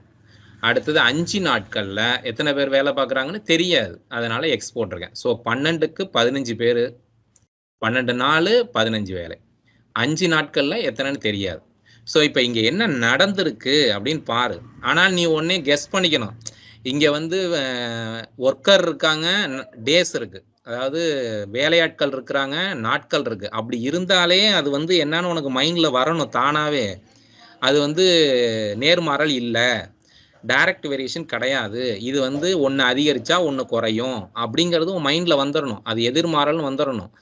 இன்வர்ஸ் வேரியேஷன் உன் மைண்டுக்கு வந்துடணும். வந்துட்டுனா நான் இப்போ சொல்ல போட மெத்தட் படி கணக்கு போட்டீங்கன்னா ஆன்சர் வந்துடும். சரியா? இப்போ பாரு. இப்போ இங்கே என்ன எழுதுறோம்? எக்ஸு வழக்கம் போல் எக்ஸ் போட்டுற வேண்டியதான். அப்புறமேல 15 போட்டுறணும். இப்போ நம்ம போன கணக்கில் என்ன பண்ணியிருப்போம் அப்படின்னா, டைரக்ட் வேரியேஷன் நேர்மாறல்னு சொன்னோம்ல, அதில் தலைகீழ போட்டிருப்போம். ஆனால் இந்த கணக்கில் அதான் அதிகரிக்கிறது குறைகிறது, குறைகிறது அதிகரிக்கிறது, இப்படி மாறி மாறி வரதுல தலைகீழ போடக்கூடாது. தலைகீழ போடக்கூடாது. அப்படியே எழுதணும். எப்படி எழுதணும்? இப்போ நம்ம அந்த கணக்காக இருந்தால் 5 மேலே போட்டு 12 கீழே போடுவோம். ஆனால் இந்த கணக்கில் அப்படி போடக்கூடாது. இங்கே என்ன போடணும்? இப்போ அப்படியே எழுதிடணும். 12 கீழே என்ன எழுதிடுற? 5 அப்படின்னு எழுதணும். அவ்வளோதான், வேலை முடிஞ்சிருச்சு. இப்போ பார்த்தீங்கன்னா ஓரஞ்சு 5, இங்கே வந்து I3 15. அப்போ மீதி என்ன இருக்குன்னா 12ம் 3யும் இருக்குது. ரெண்டுத்தையும் மல்டிப்ளை பண்ணால் 36. அவ்வளோதான், கணக்கு முடிஞ்சிருச்சு. இப்போ நான் வேணாலும் உனக்காக மறுபடியும் சொல்கிறேன், நல்லா கவனிச்சிக்க. ரொம்ப முக்கியமான விஷயம். இது வந்து அடுத்த மாடல், செகண்ட் டைப்பு, அதாவது இன்வர்ஸ் வேரியேஷன், எதிர்மாறல். ஒன்று அதிகரிக்கும் போது ஒன்று குறையும், ஒன்று குறையும் போது ஒன்று அதிகரிக்கும். இந்த கணக்கு நமக்கு என்ன கொடுத்துருக்காங்கன்னா, தொழிலாளர்கள் கொடுத்துருக்குறாங்க, நாட்கள் கொடுத்துருக்குறாங்க. ஒர்க்கரும் நாட்களும் வந்துச்சுன்னா, தொழிலாளர்கள்னா என்ன? வேலையாட்களை கூட தொழிலாளர்கள், தமிழில் எப்படி வேணாலும் சொல்லலாம். ஒர்க்கர்னு சொல்லலாம், வேலையாட்கள்னு சொல்லலாம், தொழிலாளர்கள்னு சொல்லலாம், அது மாதிரி தொழிலாளின்னு சொல்லலாம், எப்படி வேணாலும் சொல்லலாம். பணியாள் அப்படின்னு சொல்லலாம். ஆண்கள் பெண்கள்னு கூட சொல்லிடுவாங்க. இத்தனை பெண்கள் வேலை பார்க்குறாங்க அப்படின்னு கூட சொல்லலாம். நீ அதை ஒன்றே எங்கடா ஒர்க்கர்னு வரலையே அப்படின்லாம் நினைக்காத. மென்னு, உமனு அப்படின்னு கூட சொல்லலாம். சில்ட்ரன் கூட சொல்லிடுவாங்க. அந்த வேலையை யார் பார்த்தா என்ன, யார் வேணாலும் பார்க்கலாம்ல. ஸோ இங்கே என்ன இருக்கு, 15 இருக்கு, 15 தொழிலாளர். இங்கே தொழிலாளர் வந்து எக்ஸு, தொழிலாளர் தெரியாது. அடுத்தது பார்த்தீங்கன்னா 12 நாள் இருக்கு, 5 நாள் இருக்கு. இதை நான் வழக்கம் போல் எப்படி எழுதணும்னு சொல்லியிருக்கேன். ஃபஸ்ட்டு எக்ஸை எழுதணும். அந்த எக்ஸோட தொடர்புடையது எது, தொழிலாளர். இன்னொரு தொழிலாளர் எங்கே இருக்கிறார், இங்கே இருக்கிறார். அவர் எவ்வளோ, 15. அந்த 15 எழுதுகிற. அடுத்தது இது வந்து நம்ம வந்து மாற்றி எழுதக்கூடாது. இது ஏன்னா நேர்மாறல் கிடையாது, எதிர்மாறல், இன்வர்ஸ் வேரியேஷன். அதனால் இதை நம்ம அப்படியே எழுதணும். 12க்கு மேலே 12 எழுதணும், கீழே என்ன எழுதுகிற, 5 எழுதுகிற. போன கணக்கில் கடைசியில் இருக்கிறத ஃபஸ்ட்டு எழுதி ஃபஸ்ட்டு இருக்கிறத ரெண்டாவது எழுதியிருப்பேன், அதாவது நேர்மாறல்ல, டைரக்ட் வேரியேஷனில். ஆனால் இங்கே வந்து அப்படியே எழுதணும். 12 அப்படியே எழுதணும், 5 அப்படியே எழுதணும். நல்லா புரிஞ்சுக்கோ. இதை நீ அடிச்சின்னா என்ன வரும்னு சொல்லியிருக்கிறேன். இங்கே வந்து ஓரஞ்சு 5, இதை அடித்தா 3, I 3 15. ஸோ 12 3 36. ஸோ இந்த சம் ஓகே. நம்ம ஆமையும் பூனையும் இது ஆமையும் முயலையும் காமிச்சேன்னா அந்த கணக்கு தான் இது. அது ஆமைன்னா என்ன, ஆமைன்னு உனக்கு வந்தாலே வேகம்னு ஞாபகம் வந்துடணும். வேகம், டைம். இப்போ இங்கே டைம் கொடுத்துருக்கு. டைம் என்ன கொடுத்துருக்கு, இங்கே 60 கிலோமீட்டர் வேகம். வேகம் வந்து 60 கிலோமீட்டர் வேகம் போகுது. அது மாதிரி இங்கே ஒரு வேகம் இருக்குது. வேகம் எவ்வளோ கொடுத்துருக்குன்னா 80 கிலோமீட்டர் வேகம். சரியா? ஆனால் டைம் வந்து எவ்வளோ கொடுத்துருக்குன்னா 4 கொடுத்துருக்கு. இங்கே டைம் கொடுக்கல. டைம் எவ்வளோன்னு கேட்டிருக்காங்க. ஸோ டைம் வந்து எக்ஸு. நான் ஏற்கனவே சொன்னது தான். கேள்வியை பார்த்த உடனேயே அதை வந்து உட்காந்து ஆராய்ச்சியெல்லாம் பண்ணக்கூடாது. பார்த்தா இது டைமும் வேகமும் வந்திருக்கா, டைமும். ஏன்னா நம்ம வந்து ஸ்கூலில் எக்ஸாம் எழுதலை, அதுக்கு அது வந்து வேறு மாதிரி போடணும். இது வந்து ஃப்ராக்ஷன் ஆஃப் செகண்டில் நாம் என்ன பண்ணால் ஆன்சர் பண்ணணும். அதனால தான் உனக்கு நான் இவ்வளோ வேகமாக அந்த கேள்வியை பார்க்கக்கூடிய அந்த மைண்டு வரணுங்கிறதுக்காக உனக்கு இப்படி இந்த மாதிரி போட்டு உனக்கு திணிக்கிறேன். சரியா? இப்படி கொஸ்டினை பார்த்தேன். இல்லைனா விளக்கமாக வேறு மாதிரி நடத்துகிற மாதிரி இருந்தால் உட்காந்து வரி வரியாக நடத்தலாம். அது வரி வரியாக நடத்த வேண்டிய அவசியம் இந்த இடத்துல இருக்காது. இந்த இடத்துல வந்து பார்த்த உடனே ஆன்சர் சொல்லணும். ஏன்னா ஒரு கொஸ்டினுக்கு இவ்வளோ டைம் தான் இருக்குது. ஒரு நிமிஷத்தில் எழுதணும்னா அந்த ஒரு நிமிஷத்தில் எழுதணும், அவ்வளோதான். அந்த 60 செகண்டுக்குள்ளே இதை எழுதணும்னா நீ எழுதணும், அவ்வளோ ஃபாஸ்ட்டாக போடணும். இப்போ பாரு, நான் போட்டேன்னா இப்போ 60 செகண்டில் வந்துடும் அதுக்கு. ஸோ அப்போ இந்த இடத்துல வந்து மேலே 60, அப்புறம் 80, அப்புறம் அங்கே 4 மணி, என்ன மணின்னு தெரியாது. ஸோ அதனால் இப்போ நாம் என்ன பண்ண போகிறோன்னா, இந்த கணக்கை பார்த்த உடனே உனக்கு ஞாபகம் வரணும். அட்லீஸ்ட் நான் படம் காமிச்சிருக்கேன்ல உனக்கு, முயலையும் ஆமையும். அது வந்து முயலும் ஆமையும் வேகத்தையும் டைமையும் காட்டுது. ஸோ வேகமும் டைமும் வந்து செகண்ட் டைப்னு உனக்கு ஞாபகத்தில் வரணும். செகண்ட் டைப்னா என்னதுன்னா எதிர்மாறல். எதிர்மாறலில் என்ன பண்ணக்கூடாதுன்னா தலைகீழ எழுதக்கூடாது. தலைகீழ எழுதாமல் அப்படியே எழுதிட வேண்டியதான். ஸோ எதை எப்படி எழுதுறேன்னு பாரு. டக்குன்னு நான் எழுதுறேன். எக்ஸ் எழுதுறேன். எக்ஸோட மணிக்கு மணி எது தொடர்புடையது, இதுதான். இந்த இடம் இருக்கா, நல்லா பார்த்துக்கோ. மணிக்கு மணி வந்து எக்ஸு 4. அப்புறம் அடுத்தது பார்த்தீங்கன்னா இங்கே ஃபஸ்ட்டு 60 இருக்குது, அடுத்தது 80 இருக்குது. ஸோ அப்படியே எழுதணும், 60 80. ஸோ கணக்கு முடிஞ்சு போச்சு. இதை 0 அடிச்சிடலாம். இந்த 4க்கு இந்த 8 அடித்தோம்னா 2, இந்த 2க்கு இந்த 6 அடித்தோம்னா 3. ஸோ அதனால் என்ன வந்துருச்சு, 3. ஃபாஸ்ட்டாக போட்டேனா இல்லையா? நான் ஃபாஸ்ட்டாக போட்டேன். உனக்காக இவ்வளோ ஃபாஸ்ட்டாக போடணும்னு நான் உனக்கு பொறுமையாகவே இன்னொரு தடவை சொல்கிறேன். ஓகே, இப்போ பொறுமையாகவே சொல்கிறேன், கவனி. வழக்கம் போல தான் மணி, அதாவது வேகம் இருக்கு, நல்லா புரிஞ்சுக்கோ. வேகம் இருக்கு, நேரம் இருக்கு.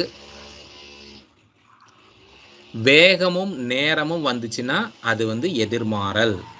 கான்செப்ட் வந்து ட்ரிக் என்னன்னா தலைகீழ எழுதக்கூடாது, அப்படியே எழுதும். தலைகீழ எழுதக்கூடாது.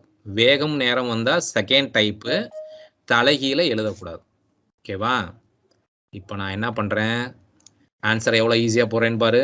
ஃபஸ்ட்டு இங்கே 60 கிலோமீட்டர், அடுத்ததில் 80 கிலோமீட்டர். அது முதல்ல ரவுண்ட் பண்ணிக்கோ. அப்படி ரவுண்ட் பண்ணிக்கிட்டேன்னு புரிஞ்சுக்கிட்டேன்னு உனக்கு தெரிஞ்சிருச்சுன்னா அப்படி கண்டுபிடிச்சிட்டேன்னா அதுக்கப்புறம் ஈஸியாக எழுதிடலாம். 4 மணி நேரம், இங்கே எவ்வளோ மணி நேரம்னு கண்டுபிடிக்கணும். ஸோ அது எனக்கு தெரியாது.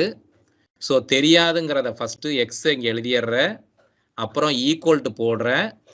அந்த நேரத்தோட தொடர்புடைய இன்னொரு நம்பர் என்னன்னு பாரு, 4. ஸோ 4 தான் தொடர்புடையது. அடுத்து வேகம் ரெண்டுத்தையும் அப்படியே எழுதணும். வேகம் 1 மேலே எழுது, 60 ஃபஸ்ட்டு எழுதிக்க, அப்புறம் 80 கீழே எழுது.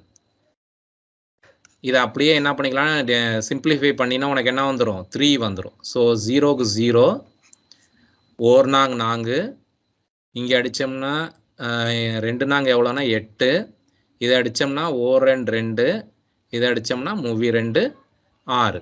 அதனால் என்ன வந்துடும் உனக்கு, 3 வந்துடும். ஓகேவா? இப்போ அடுத்த சம்.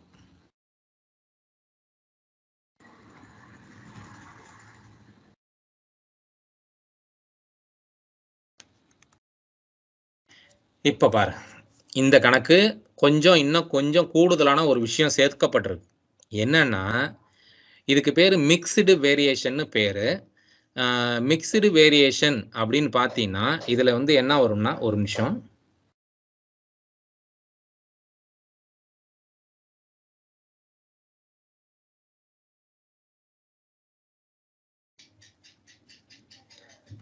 மிக்ஸ்டு வேரியேஷன், இதுல வந்து மிக்ஸ்டு வேரியேஷன் சொல்றாங்க. இதுல ஏன் மிக்ஸ்டு வேரியேஷன் அப்படின்னு பார்த்தீங்கன்னா, இங்க பாருங்க, கேள்வியை நல்லா கவனிய. ஏகப்பட்ட நம்பர் இருக்கு. 24, ஒரு நிமிஷம்,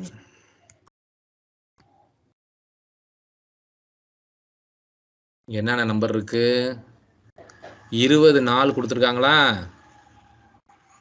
அடுத்தது பார்த்தீங்கன்னா 15 வேலையாள் கொடுத்துருக்காங்களா, அப்புறம் 6 லட்சம் சம்பளம் கொடுக்குறாங்க. ஸோ அடுத்தது பார்த்தீங்கன்னா 5 வேலையாள் இருக்காங்க, 12 நாள் இருக்காங்க, சம்பளம் எவ்வளோன்னு கேட்குறாங்க. சம்பளம் எவ்வளோன்னு கேட்குறாங்க. இப்போ வந்து இது வரைக்கும் நம்ம வந்து 2 பொருளை தான் வந்து கம்பேர் பண்ணோம். ஆனால் இப்போ 3 பொருள் வருது. நாள் வருது, பணியாளர் ஒர்க்கர்ஸ் வராங்க, டேஸ் வருது, ஒர்க்கர்ஸ் வராங்க, அப்புறம் வந்து சம்பளம் வருது. சரியா? அது எவ்வளோ வந்து அவங்களுக்கு கொடுக்குறாங்க அப்படிங்கிற அந்த பே வருது. சரியா? இப்போ இதை எப்படி போடுறது அப்படின்னு பார்த்தீங்கன்னா, இது ரொம்ப ஈஸி. பார்க்குறதுக்கு அப்படியே கஷ்டமாக தெரியும், ஆனால் வந்து டக்குன்னு நம்ம ஈஸியாக கணக்கு போட்டுடலாம். இப்போ நான் சொல்கிறத மட்டும் கரெக்டாக புரிஞ்சுக்கோ. எது இன்க்ரீஸ் ஆகுது, எது டிக்ரீஸ் ஆகுதுன்னு கரெக்டாக புரிஞ்சுக்கணும். இதை எப்படி புரிஞ்சுக்கிறது அப்படின்னா, ஃபஸ்ட்டு நீ வரிசையாக எழுதிரு. வேலையாள், ஒர்க்கர்ஸ்னு எழுதியாச்சு, அப்புறம் தொகைன்னு எழுது, அப்புறம் வந்து நாட்கள்னு எழுதிரு. இதை ஃபஸ்ட்டு வரிசையாக எழுதணும். மேலே அட்டவணை போட்டுரு. இது கண்டிப்பாக அட்டவணை போட்டால் தான் கொஞ்சம் உனக்கு ஃப்ரீயாக இருக்கும். அதனால் அட்டவணை போட்டுரு. அட்டவணை போட்டு இப்போ 15 வேலையாள் வந்து 15 வேலையாள் அவங்க எவ்வளோ சம்பளம் வாங்குறாங்கன்னா 6 லட்சம் வாங்குறாங்க. அந்த 6 லட்சம் வாங்குறவங்க எத்தனை நாள் உழைக்கிறாங்கன்னு பார்த்தீங்கன்னா 20 நாள் உழைக்கிறாங்க. ஸோ அதை ஆர்டராக எழுதிக்க. அடுத்தது பார்த்தீங்கன்னா 5 வேலையாட்கள் இருக்காங்க, அவங்க வந்து 12 நாள் வேலை பார்க்குறாங்க, ஊதியம் எவ்வளோன்னு தெரியாது, அதனால் எக்ஸு. ஸோ 5 வேலையாட்கள் இங்கே எழுதிட்டேன். அடுத்தது வந்து ஊதியம் எவ்வளோன்னு தெரியாது, அதனால் எக்ஸுன்னு எழுதியாச்சு. அடுத்தது வந்து நாட்கள் வந்து 12. இந்த ஆர்டரை இதை எழுதிடணும். இதை எழுதிட்டீங்கன்னா இதை நீ படிக்கணும். இப்போ பாரு, எதையாவது 2 மட்டும் தான். இப்போ நான் இதை 2த்தையும் கம்பேர் பண்ணுறேன். எதை 2த்தையும் கம்பேர் பண்ணுறேன்னு பாரு. இந்த 6x-ஐயும் இந்த 6-15-ஐயும் கம்பேர் பண்ண போகிறேன். இதை 2த்தையும் தான் கம்பேர் பண்ண போகிறேன். இப்போ 15 பேர்லேருந்து 5 பேராக குறையிறாங்க. நல்லா கவனி, 15 பேர்லேருந்து 5 பேராக குறையிறாங்க. 2 நம்ம பார்க்க போகிறோம். முதல்ல அதை புரிஞ்சுக்கோ. அதை புரிஞ்சுக்கிட்டீங்கன்னா இப்போ போன தடவை செஞ்ச கணக்கையே 2 தடவை செய்கிற மாதிரி அப்படி நினச்சிக்க. அந்த நாளை இப்போ பற்றி பார்க்க வேண்டாம். அந்த நாளை வந்து கையை வச்சு மறைச்சிக்க. நாளை கையை வச்சு மறைச்சிட்டின்னா இப்போ நான் வேலையாட்களையும் சம்பளத்தையும் பற்றி தான் நான் பார்க்க போகிறேன். சரியா? வேலையாட்களையும் சம்பளத்தை பற்றியும். இப்போ வேலையாட்கள் வந்து 15 பேர் இருக்காங்க, 6 லட்சம் கொடுக்குறோம். உங்கள் வீட்டில் இப்போ இப்படி தான் பேசிக்கணும், அப்போ தான் உனக்கு கணக்கு புரியும். உங்கள் வீட்டில் ஒரு 15 வேலையாட்கள் வச்சுருக்கேன்னு வச்சுக்கோ, அவங்களுக்கு 6 லட்சம் சம்பளம் கொடுக்குற இந்த மாதம். இப்போ அடுத்த மாதம் நீ என்ன பண்ணுறன்னா 10 பேரை வேலையை விட்டு நிப்பாட்டிடுற. அப்போ சம்பளம் வந்து குறைச்சி கொடுப்பியா, இல்லை அதே 6 லட்சம் கொடுப்பியா, இல்லை 6 லட்சத்துக்கு மேலே கொடுப்பியா? அதை பாரு. இப்போ நான் என்ன பண்ணுறேன், எங்கள் வீட்டில் இந்த மாதம் 15 பேரை வேலை வச்சுருக்கிறேன், அவங்களுக்கு 6 லட்சம் சம்பளம் கொடுத்துட்டேன். 15 பேர் வேலை வச்சு 6 லட்சம் சம்பளம் கொடுக்குறேன். ஆனால் இப்போ அடுத்த மாதம் நான் 10 பேரை நீக்கிடுறேன், 5 பேர் தான் இருக்கிறாங்க. அவங்களுக்கு சம்பளம் 6 லட்சம் தேவைப்படுமா, இல்லை அதை விட கம்மியாக தேவைப்படுமா அப்படின்னு பார்த்தீங்கன்னா, நம்ம அதை விட கம்மியாக தான் கொடுப்போம். 6 லட்சத்தை கொடுக்க போகிறது இல்லை. ஏன்னா 10 பேர் சம்பளம் மிச்சம் இல்லை நமக்கு. 10 பேர் சம்பளம். அப்ப ஆட்களை குறைக்கும் போது என்ன ஆச்சு? ஆட்களை குறைக்கும் போது ஆட்களை குறைக்கிறேன். வார்த்தையை பாரு, ஆட்களை குறைக்கிறேன், சம்பளமும் குறையும். ஆட்களை குறைத்தேன், சம்பளமும் குறைந்தது. குறைஞ்சிச்சா? இப்போ உடனே ஆன்சர் எழுத போறேன் நான். ஃபர்ஸ்ட் எக்ஸ் எழுதுறேன். இது ஏன்னா ஃபர்ஸ்ட் மெத்தட், குறைகிறது. சரியா? உடனே எழுதிரு கீழே எக்ஸ், அப்புறம் எதை எழுதிடணும்? இந்த மேல இருக்கிற 6, அப்புறம் பெருக்கல், அப்புறம் இங்க இருக்கு பத்தியா? இது வந்து என்ன சொல்லியிருக்கிறேன்? ஃபர்ஸ்ட் மெத்தட்னா இதை எப்படி எழுதணும்? தலைகீழ் எழுதணுமா? ஏன்னா குறைகிறது.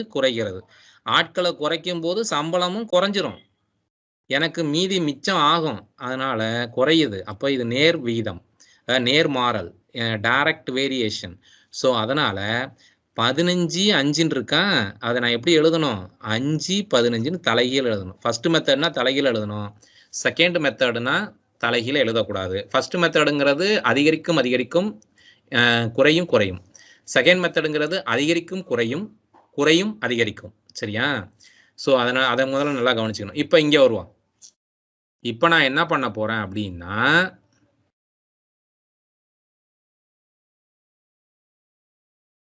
அடுத்த 2 கம்பேர் பண்ண போறேன். இப்போ நான் இதை விட்டுட்டு இதை வேலையாட்களை மறைச்சிட போறேன். வேலையாட்களை மறைச்சிட்டு நான் எதையும் கம்பேர் பண்ணணும்? இந்த 6x-ஐயும் இந்த 20 12-ஐயும் கம்பேர் பண்ண போறேன். இப்போ கம்பேர் பண்ணலாமா? இங்க பாரு, 4 வந்து குறையுது. 4 குறையும் போது சம்பளமும் என்னதான் ஆகும்? குறையதானே செய்யும். 20லேருந்து 12 நாள் ஆகுது. அப்ப சம்பளமும் கண்டிப்பா என்னதான் ஆகும்? குறையும். அப்ப கண்டிப்பா 4ம் குறையுது, சம்பளமும் குறையும். ஸோ இந்த இடத்துலையும் நீ என்னதான் பண்ண போற? இதுவும் நேர்மாறலே தான் இருக்கு. இந்த 2 கணக்கை பார்க்கும்போது நேர்மாறலே தானே இருக்கு. அப்ப அந்த 20 12 எப்படி எழுதணும்னா தலைகீழ எழுதணும். மேல 12 எழுது, கீழே 20 எழுது, தலைகீழ எழுது. சரியா? மேல 12 எழுது, கீழே 20 எழுது. ஸோ இங்க அடிச்சின்னா இதை ஈஸியாக அடிச்சிருவோம். இதை அடிச்சோம்னா 3 I3 15. இங்க அடிச்சோம்னா இங்க என்ன வரும்னா 4 4 3 12 தானே. 1 3 3 4 3 12. இதை இங்க என்ன வரும்னா 2ஆல் அடிப்போம். 2 2 4. 2ஆல் அடி, அதான் ஈஸியாக இருக்கும். எதுக்காகன்னு சொல்கிறேன். 2ஆல் அடித்தோம்னா இங்கே வந்து 10 வரும். ஸோ அதனால என்ன வரும்னா 12/10 வரும். ஸோ இதை வந்து ஃப்ராக்ஷனில் இருக்கா, இதை எழுதினீங்கன்னா இந்த கீழே 0 இருக்கா, 0க்கு மேலே அப்படியே பாயிண்ட் வச்சுட்டேன், ஈஸியாக ஆன்சர் வந்து 1.2 அப்படின்னு எழுதலாம். ஈஸியாக டிவைட் பண்ணுறதுக்காக நான் இந்த மெத்தட் சொல்லியிருக்கிறேன். அதனால இந்த கீழே ஒரு 0க்குனால லாஸ்ட்லேருந்து 1 டிஜிட் தள்ளி என்ன பண்ணணும்? புள்ளி வச்சின்னா இதோட ஆன்சர் என்ன வரும்னா 1.2 அப்படின்னு எழுதிடலாம். ஸோ இப்போ இந்த கணக்கு ஓகே. இன்னும் ஒரு கணக்கு பார்க்கலாம். இந்த கணக்கு பாரு. இந்த கணக்குல உனக்கு 81 மாணவர்கள் கொடுத்துருக்குறாங்க.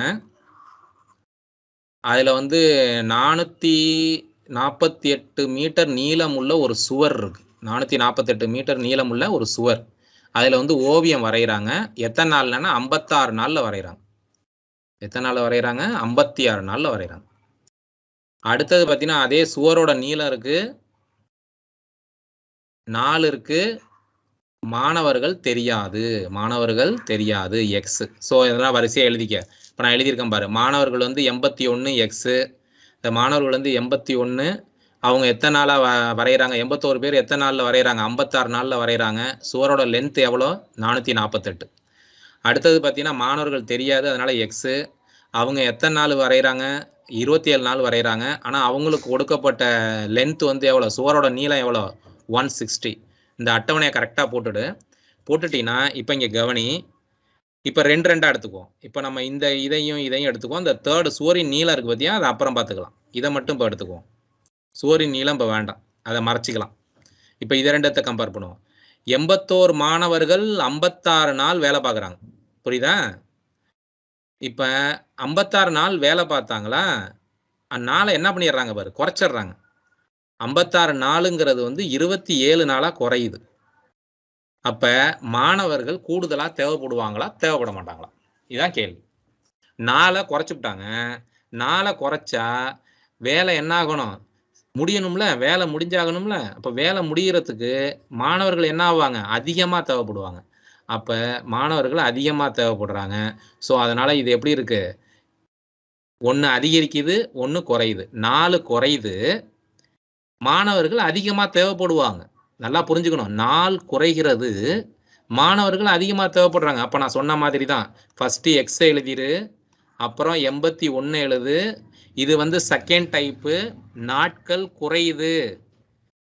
நாட்கள் குறைஞ்சா வேலையை முடிக்கிறதுக்கு எனக்கு மாணவர்கள் 81 மாணவர்கள் பத்தாது. 81 மாணவர்களை விட கூட மாணவர்கள் தேவை.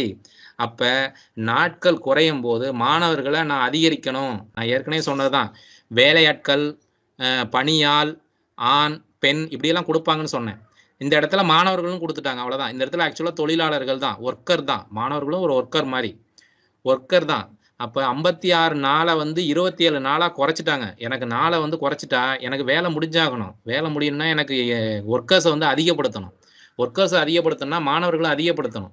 ஸோ இங்கே நாட்கள் குறைஞ்சு போச்சு, மாணவர்கள் அதிகரிக்கிறாங்க. ஸோ குறையுது, அதிகரிக்கிறது செகண்ட் டைப்பு. நான் என்ன பண்ணக்கூடாதுன்னா இதை தலைகீழ எழுதக்கூடாது. தலைகீழ எழுதாம அப்படியே எழுதணும். அதுதான் விதி. முடிஞ்சிருச்சு. இப்போ அடுத்த இந்த பக்கம் வரேன். இந்த பக்கம் இதையும் கம்பேர் பண்ண போறேன். சரியா? எதையும் கம்பேர் பண்ணணும்னா இந்த 81 எக்ஸ் இருக்கிறத வச்சு தான் நீ கம்பேர் பண்ணணும். இதையும் கம்பேர் பண்ணணும்.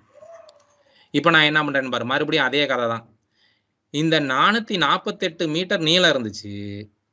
சரியா? 448 மீட்டர் நீளம் இருந்தது. என்ன ஆயிடுச்சுன்னா இங்க வந்து டக்குன்னு குறைச்சிட்டாங்க. செவுத்தை குறைச்சிட்டாங்க. செவுத்தோட அளவை வந்து என்ன பண்ணிட்டாங்க? குறைச்சிட்டாங்க. இப்ப 81 மாணவர்கள் நமக்கு தேவைப்படாதே. மாணவர்களும் கம்மியா தேவைப்படலாமே. புரியுதா? சுவரின் நீளம் குறையும் போது மாணவர்களையும் நாம குறைச்சிக்கலாம். மாணவர்களையும் நாம என்ன பண்ணலாம்? குறைச்சிக்கலாம். அப்ப குறைச்சிக்கலாம் அப்படின்னா இந்த இடத்துல என்ன வருதுன்னா மிக்ஸ்டு வேரியேஷன் தான் சொன்னோம். கலப்பு மாறல்னு சொன்னோம். அதாவது எதிரும் வரும், நேரும் வரும். அதனால இந்த கணக்குல ஃபர்ஸ்ட் வந்தது வந்து எதிர் வந்துச்சு. அதனால தலைகீழ போடாம அப்படியே போட்டுக்கிட்டேன். ஆனா இந்த இடத்துல பாரு, நல்லா கவனி. சுவர் வந்து குறைஞ்சு போச்சு. வேலையே குறைஞ்சு போச்சு. வேலை குறைஞ்சிட்டுனா ஆட்டோமேட்டிக்கா ஒர்க்கரையும் குறைச்சிடலாமே. அப்ப வேலையும் குறையுது. அதாவது சுவரோட லென்த் குறைஞ்சதுன்னா வேலை குறையுதுன்னு அர்த்தம். நான் பெயிண்ட் பண்ணக்கூடிய இடத்தோட அளவு குறையுதுன்னு அர்த்தம். ஸோ அதனால இது குறையுது. அதனால அங்கேயும் என்ன ஆயிடுது? குறைஞ்சிருது. ஸோ எண்ணிக்கையும் குறையுது. அதாவது மாணவர்களுடைய எண்ணிக்கையும் குறையும். நான் எதுக்கு சொல்றேன்னா குறையும்னு வருது. அதனால திரும்ப சொல்றேன். சுவரோட நீளமும் குறையுது. மாணவர்கள் எண்ணிக்கையும் கண்டிப்பாக குறையும். அதனால நான் இதை எப்படி எழுத வேண்டும் என்றால் இந்த இடத்த வந்து இந்த இடம் மட்டும் என்னவாகுது? இது வந்து ஃபர்ஸ்ட் டைப்ல வருது. சுவரின் நீளம் குறையுது, மாணவர்களும் குறைவார்கள். அப்ப தலைகீழ எழுதணும். இப்படி போட்டு அடிச்சீங்கன்னா ஆன்சர் வந்துடும். சரியா? இப்போ இதை எப்படி அடிக்கலாம் அப்படின்னு பார்ப்போம். ஃபர்ஸ்ட் நான் ஏற்கனவே சொன்னதுதான். இந்த இடம் வந்து இந்த ஃபர்ஸ்ட் ரெண்டும் வந்து எதிர்மாறல்ல இருக்கு. அடுத்தது வந்து கடைசியில் இருக்கிறது வந்து நேர்மாறல்ல இருக்கு. அதாவது ஃபர்ஸ்ட் ரெண்டும் இன்வர்ஸ் இது வேரியேஷன்ல இருக்கு. கடைசியில் இருக்கிறது டைரக்ட் வேரியேஷன்ல இருக்கு. ஸோ ஃபர்ஸ்ட் நான் எக்ஸ் எழுதிக்கிறேன். அடுத்தது 81 எழுதலாம். அடுத்தது ரெண்டாவதா இருக்கிறது தலைகீழ தான் எழுதணும். ஏன்னா 4 குறையும் போது மாணவர்கள் அதிகமாக தேவைப்படுவார்கள். அதனால அது தலைகீழ எழுதாம நம்ம என்ன பண்ணிக்கணும்? அப்படியே எழுதணும். அடுத்தது வந்து பார்த்தீங்கன்னா சுவரோட நீளமும் குறையுது, மாணவர்களும் குறைகிறாங்க. அதனால அதை தலைகீழ எழுதணும். ஸோ இதை அடிச்சு போட்டுடலாம். இப்போ அடிச்சுன்னா இது இந்த 27 வந்து 3 டைம்ஸ் வந்து என்ன வரும்னா 81 வரும். அடுத்தது 56 இருக்கா, அதோட 8 டைம்ஸ் வந்து என்ன வரும்னா 448 வரும். அடுத்தது வந்து இந்த 8ஐயும் இந்த 160ஐயும் அடிக்கலாம். So 2 8s are 16. So 0. So ஆட்டோமேட்டிக்காக மீதி பேலன்ஸ் என்ன இருக்குன்னா 3 × 20 இருக்கு. அதனால ஆன்சர் என்ன வரும்னா 60 வரும். Okay, that's all. Times up. So அதனால வந்து கிளாஸில் டவுட் செக்ஷன் என்னன்னு பார்ப்போம்.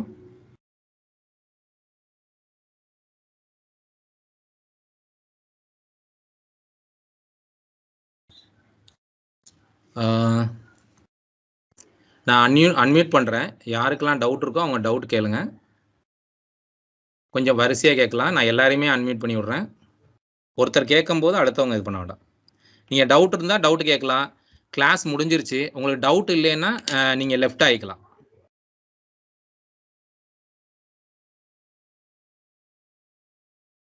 டவுட் இருந்தா அன்மியூட் பண்ணிக்கங்க. அன்மியூட் பண்ணிட்டு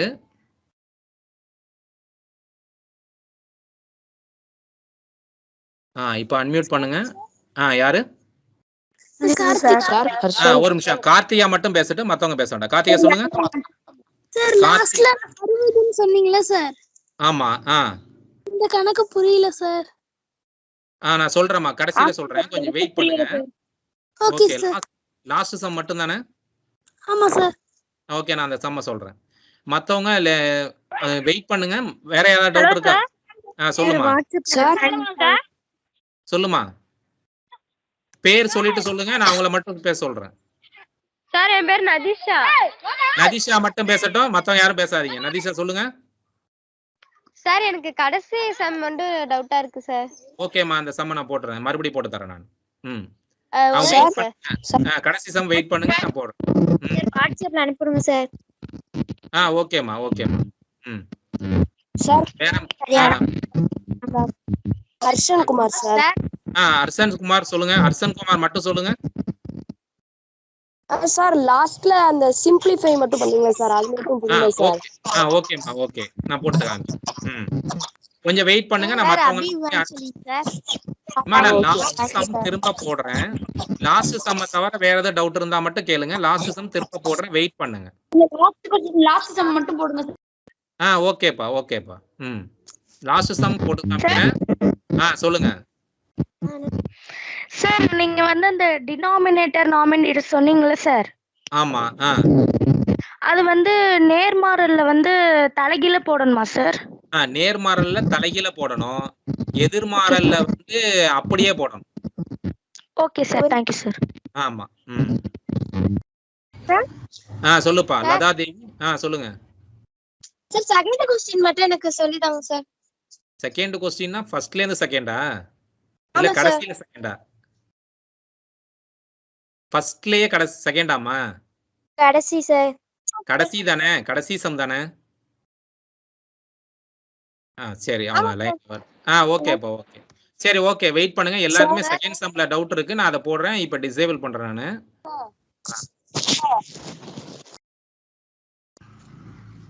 கொஞ்சம் வெயிட் பண்ணுங்க. இப்ப நான் வந்து இந்த கடைசி சம் போடுறேன், எல்லாம் கவனிங்க. ஓகே, இந்த கணக்கை கவனிங்க. இந்த கணக்குல என்ன சொல்லியிருக்கிறாங்க அப்படின்னு பாத்தீங்கன்னா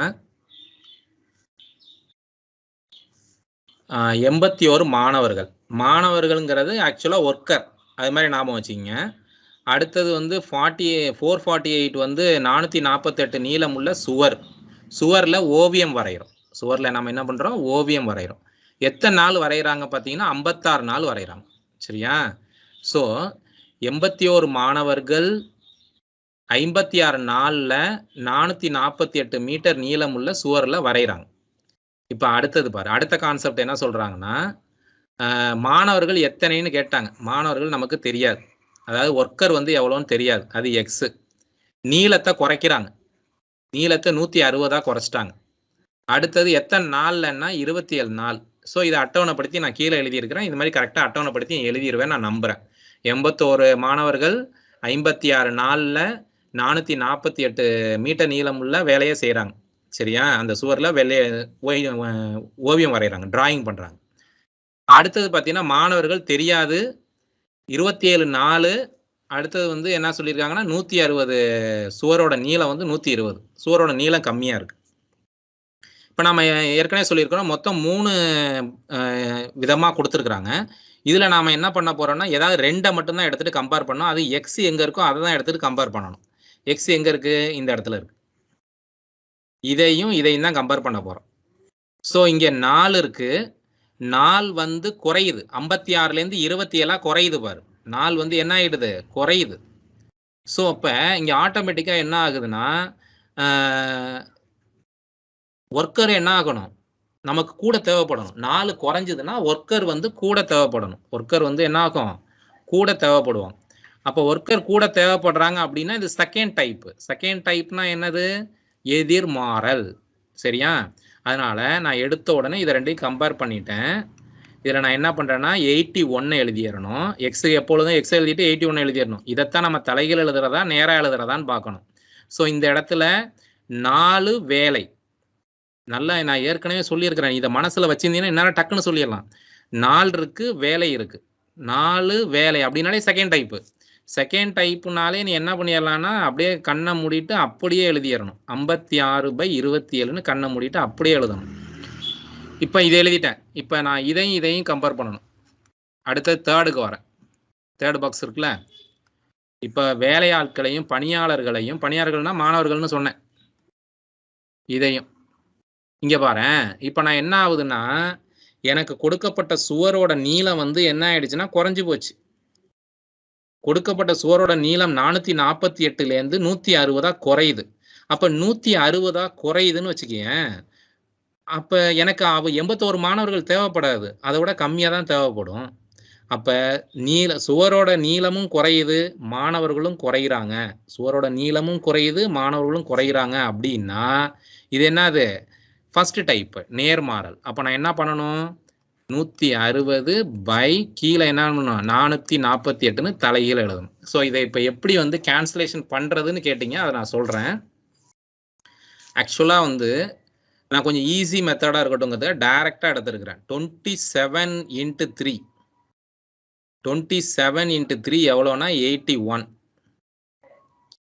27 இருக்கா? இந்த 27ஓட 3 டைம்ஸ் என்ன வரும்னா 81 வரும். அதனால் டைரெக்டாக அடிக்கணும். இந்த மாதிரி தான் அடிக்க நீங்கள் பழகிக்கணும். இந்த 27ல் வந்து எத்தனை தடவை, ஏன்னா ஒவ்வொன்றா அடிச்சுக்கிட்டு இருந்தீங்கன்னா நேரம் பத்தாது. அதனால தான் நான் உங்களுக்கு ஒன்று அடிச்சு காமிக்கல. இல்லைன்னா இதை 3 டேபிள்ஸால் அடித்து காட்டலாம், அப்புறம் 9th டேபிளால் அடித்து காட்டலாம், இப்படியும் அடித்து காட்டலாம். நான் அந்த 9th டேபிள் 3 டேபிள்லாம் யூஸ் பண்ணிட்டு இருந்தோம்னா நேரம் பத்தாது.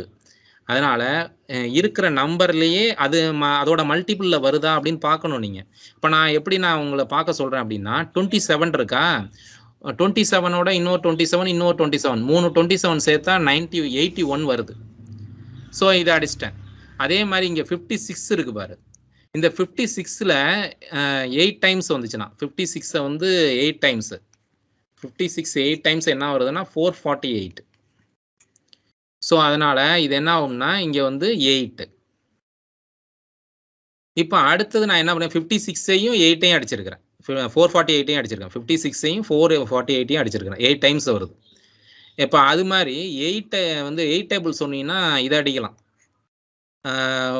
2 8s are 16. அப்போ 2 போட்டுட்டு இந்த 0 அடித்தோம்னா 0.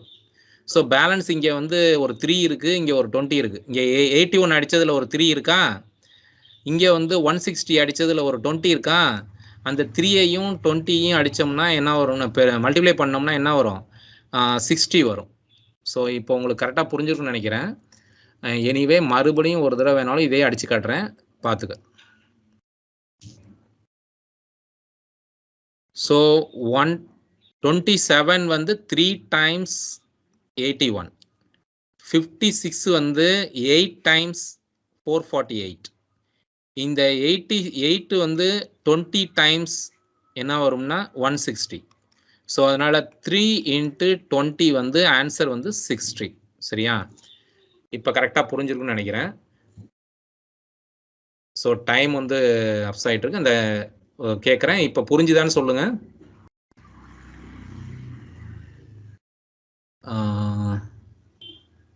Hello mic. சார் சொல்லுமா. புரிஞ்சிருச்சாமா? ஓகே, தேங்க்யூப்பா. ஓகே, புரிஞ்சிருச்சுன்னா லெஃப்ட் ஆகி புரிஞ்சிருச்சுன்னா லெஃப்ட் ஆகிக்குங்க. Thank you sir. தேங்க்யூ. சொல்லுங்கப்பா. தேங்க்யூப்பா. தேங்க்யூ. சார் சொல்லுமா. சொல்லுங்கம்மா. நேர்மாறல்னா எது நம்பரை மாத்தி போடணுமா சார்? நேர்மாறல்னா தலைகீழ போடணும்.